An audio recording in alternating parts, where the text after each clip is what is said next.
Now I welcome you to the second phase of our discussion on equality. We have already seen that it is a very confusing concept, but at the same time, it has some real message that without equality, in fact, the very concept of democracy is not full and perfect. So we must now inquire into the deeper aspects of the debate on equality. You know that in the history of political thinking, there are distinctly three traditions of equality conception. First, liberal tradition. Second, the conservative tradition. And the third, socialist tradition. In the liberal tradition, the focus is entirely on the individual. That is the special characteristics of liberalism as a political ideology. It is the individual whose ideas, wants, aspirations were championed by the early liberals and by the later liberals as a whole. And the reason, the basic philosophical reason of the liberals of arguing like this, that individual is the real focus or should be the real focus, is the assumption of universality of human reason. The entire liberal argument depends on these assumptions, that there is something called human reason, and the human reason is the same in all ages, universality. So they try to generalize and they say that we need equality and equality of their own brand. But they constitute this kind of tradition of thinking, suppose right from Locke to the 20th century. The second tradition is called the conservative tradition. One can start from the Greek philosopher Plato, some 2 or 3 centuries before Christ, in ancient Greece. Now, as a philosopher, Plato started analyzing the basic elements of human nature, and he identified at least two elements with what he called envy and appetite, two instinct, universal instinct of man. And what is the reason behind demand that equality is necessary? Plato and the conservative tradition's answer is this, that equality is demanded because of inherent instinct of envy of one towards others. You think about it. I want to be equal. Why? Because you envy. So that's what the conservative reasoning, that envy and then appetite. That what others are having, why should I not have also? So that is the way of thinking of Plato, and that tradition went, of course, with some gaps for some period of time. In fact, if we want to find out the core point in this conservative argument, that is, the demand for equality is equated with depravity in human nature. So equality here is not a noble concept. It's sort of tied up with... No. Concept is noble, but how and why it emerges? If all human beings were, as Rousseau said, that they are all gods, That's not... then you can think that it's a very noble concept. But Plato and these conservative schools' argument is this, that human nature is basically depraved. And because of the depravity, envy an appetite, that the demand is vocal. We want equality. Somewhat resonating Hobbes' view. Yes.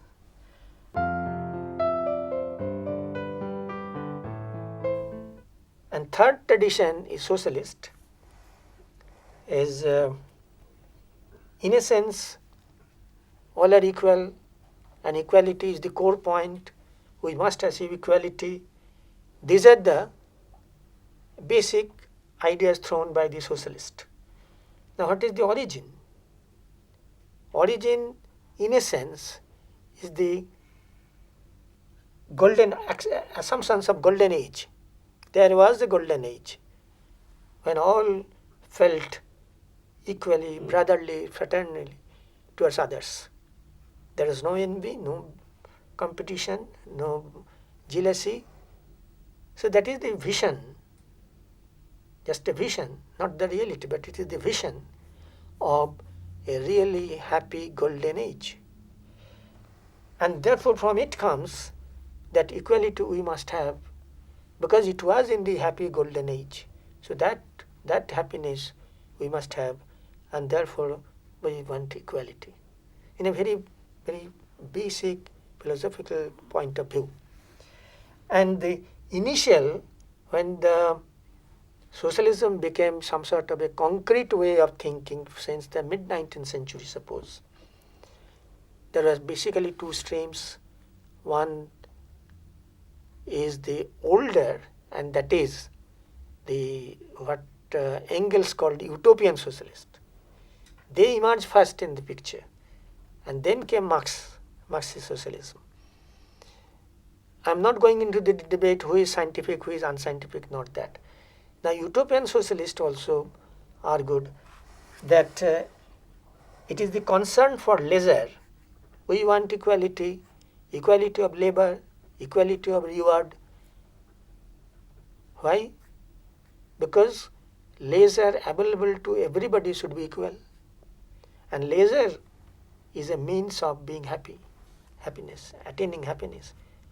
You know, just I point out one fact, you know, in the 19th century English novels, Charles Dickens is the best person who pictured the ugly conditions of unequal English society in so many of his novels. And there, at least student of history should know that there was a time even in the mid-19th century when males and females had to work 16 hours a day in order to earn a living. So naturally there is a demand which appeared socialist that leisure must be increased, and that can be possible only when the income is equally enjoyed or distributed. So that is the beginning of socialist thinking. I should say beginning, I am not talking of the perfect things, etc. That is the beginning, that there should be equality in society and social relations among men, and the wherewithal with which people want to live a happy life. After all, it is a basic fact, if you think deeply, that all of us ultimately want to be happy. But the method of reaching that happiness is different in different cases, depending on a number of factors, including the larger culture of the society. So that is the derivative problem. So socialist tradition, their first claim was that everybody has equal right to be happy. And therefore we want an egalitarian distribution of resources of the society. You see how the point comes in, emerges. And it was only after Marxian economics or Marxian thinking came in a very, very scientific manner. Marx's research not only was vast about English capitalism, his special field was British analysis of British capitalism. So it was not only vast, it was really deep and really epoch-making, I should say. You may agree or you may not agree with his materialist philosophy as such, but his economic analysis is very, particularly the concept of surplus value, which is the starting point of inequality, So these are marvelous revelations and contributions of Marx. So later on, the socialist tradition, we find the demand for equality was depending on material goods and services in equal proportions, as far as possible, of course. I hope you get the distinctions between the basic liberal approach, conservative approach, and the socialist approach. Sir, Everybody says yes. Sir, was Marx first one to propound the concept of economic equality? No. I think, I'm sorry that maybe I couldn't explain it properly. I said from ancient times, through the medieval period, through the Renaissance, etc., I wanted to identify the basic stimulus in thinking about equality. Okay. Anyway, I thank you for raising the question to dispel misconception. Marx was never the first socialist also. Okay. But what I said, that Marx really can be entitled to a description of his genius, that he explained deprivation under capitalism in a very scientific manner. And his main economic contribution, really revolutionary contribution in idea, is the surplus value. Yes, sir. And he showed us how surplus value emerged. That is Marx was first. Sir, the theory of surplus value is always related to labor. Anyway, we are all laboring persons in different fields. Labor not only in factories. In every Everywhere. Everywhere. Even the women are laboring in the family. So labor is a common element constituting life process. Okay, thank you, sir. Now, since the Protestant Reformation, distinct categories of equality came to be discussed. Like distinct categories or notions of equality. By this I mean political equality, social equality, economic equality. And now we will try to explain these three distinct forms, which have really been studied from different angles since then. Let us come to political equality first. Now, what does political equality mean? We find that Jeremy Bentham, the father of utilitarianism, he was the first philosopher to underline the necessity of political equality in a democratic society by underlining the formula of one man, one vote, which still we are following. That every individual, highly intelligent and most idiotic, the rich and the poor, the systematic mind and the erratic mind, but every person will have one vote. Then to Bentham, it was just a matter of political calculus. And he wanted to formulate his utilitarian theory of democracy by underlining this formula, one man, one vote. But it is interesting to note that his initial disciple, who later, after the death of the preceptor, he didn't agree with the teacher. I am talking John Stuart Mill. John Stuart Mill was a utilitarian.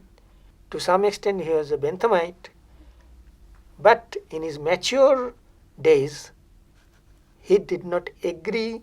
In fact, he rejected this formula of one man, one vote, because he said that it is not found actually that all political opinions are of equal value. And that is why John Stuart Mill is often described, and I think correctly, that he was an aristocratic Democrat. He was a Democrat, but of an aristocratic temper. He did not allow himself to be carried away by the passions and slogans for all we are equal and one man, one vote. He said, the vote exercised by a philosopher certainly not equal to the mind working in the lower classes or people with depraved mind or selfish group of people or dishonest people. So how can you say that opinion of all persons are equal, on which basically the political equality ideology, politically we are equal. John Stuart Mill never shared it. And in fact, in his representative government, this book, celebrated book, he pleaded for plural voting. If a person is more intelligent, more wise, etc., he should have more votes than ordinary persons, than idiotic persons, than laboring, etc., etc. So anyway, John Stuart Mill was not accepted by history, but we must note the distinguished exception.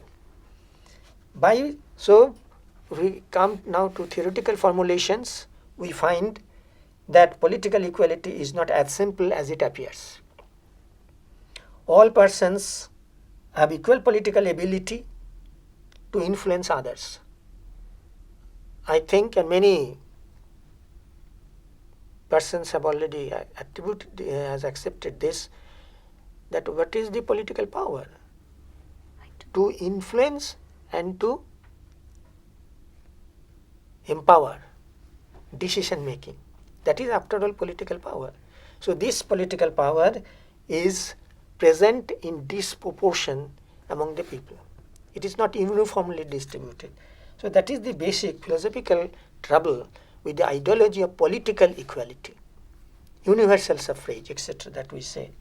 Mere theoretical acceptance of democracy. This is a very common experience of people in our generation. Any social scientist will or historian will say that all countries in the post-Second World War period which have got independence, they call we are democrat. We are democracy. Without sufficient preparation, social, cultural, economic, etc., educational, they call we are democratic. But mere formal establishment of democracy is no guarantee that equality will be achieved among them. In fact, you will see that India's constitution in the preamble has promised a very high, or I should say the highest ideology of fraternity, equality, liberty, etc., etc. And what is the reality? So that is the point. Second, we come to the concept of social equality. And this is a very, again, a tricky concept. Social equality basically should mean abolition of differences in terms of caste, class, ethnicity, status, social status, etc. So that has to be abolished. That is the claim of social equality. For example, Ambedkar is a champion of social equality. He said that all these distinctions which is man-made must be abolished. So this is one. Again we go to the Greek ancient position, we will find that their concept of justice is both Plato and Aristotle, that give everyone his due, not in equal proportion. He said what is due must be given to him, that is social equality. And look at the experience of post-apartheid South Africa. Now formally skin discrimination, color discrimination has been abolished. But everybody knows that South Africa certainly, society of South Africa is certainly not ideally equal or egalitarian. Same with many developing countries, third world countries, including India, we must remember also. So, and there is finally the feminist point of view, theoretically, they have got a charge against inter-liberal tradition, that their argument is, those who are feminist cause, a champion of feminist cause, that gender is such a thing which is the divider, and by sheer reference to gender, the women are suffering. So this is a substantive point of social equality or inequality, etc. Now we come to economic equality. Now this is a concept which really came, I have just explained, mainly in the context of since mid-19th century, when the first assumption that was made that poverty is not the fault of the individual. When a person is poor, not because that he has got some deficiency. It is the society which must take the responsibility and explain the origin and development and existence of poverty. So this assumption is the starting point of the demand for economic equality. And so we find even Soviet Union, immediately after the revolution, initially for a few months, that out of the revolutionary enthusiasm tried to enforce mechanical economic equality or equal pay for all. But within few months, Lenin said, stop it, it is going to be a disaster, because that will destroy our society or any human society if, irrespective of contributions of labor, etc., and many other factors, all are giving the same payment. So economic equality is needed, but it is needed to the degree that human personality development requires some economic equality in similar social situations, not in a mechanical way. You compare the social situations one is put, and then compare who is equal and who is unequal, and then raise the question why. And point then which comes out, I think, that the concept of economic equality is a derivative value. It is derived from the original value of democracy, which believes in the liberation of human capability. Contrast to feudalism, contrast to capitalism, etc., etc., etc. Democracy is the final value for which Democrats fight. Well, we claim economic equality is a derivative value from this. So a derivative value cannot destroy the original value. So that is another way of looking at the economic equality. And Ernest Barker is quite emphatic on this point. Therefore, two major conceptions emerge when we take this point. One, equality of wealth and equality of income. So wealth is one thing, that is substantively is an amount, and equality of income is the flow idea, that how much income equally should be given to all, etc. So this is the debatable point. The real debate is on equality of income, because as Lionel Robbins, the great economist, once pointed out, that inherited wealth and fiscal rectification of inherited wealth, I quote, he said, it is a revolution under anesthesia. It is not revolution. Revolution under anesthesia. This is the expression of Robbins, Lord Robbins. And so he said that one thing should be very clear, that private property cannot be altogether abolished. Impossible. From the point of view of justice, no government can abolish private property as such.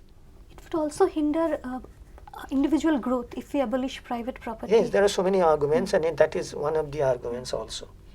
And then if we conclude with Marx, he rejected the entire idea of the bourgeoisie of economic equality in these terms. He said, after all, the evil lies in the production system and the distribution mechanism. So unless growth, resources of the society is equally distributed, there is no question of economic equality and his rhetorics about it. So he preferred the principle, we will explain it later, that from each according to his ability to each according to his need. When needs differ, naturally absolute equality is not the desired ideal. And Marx said that inequality can be abolished only when state or capitalism itself is abolished. That is final phase of communism, etc. So I think with this we have got a general survey of different notions of equality. And that I think will be, at least for the time being, that awarding equal rewards to everyone is ethically bad. We can today stop with this idea that this is the lesson which emerges from history, experience, philosophical inquiries. Isn't it? Absolutely, sir.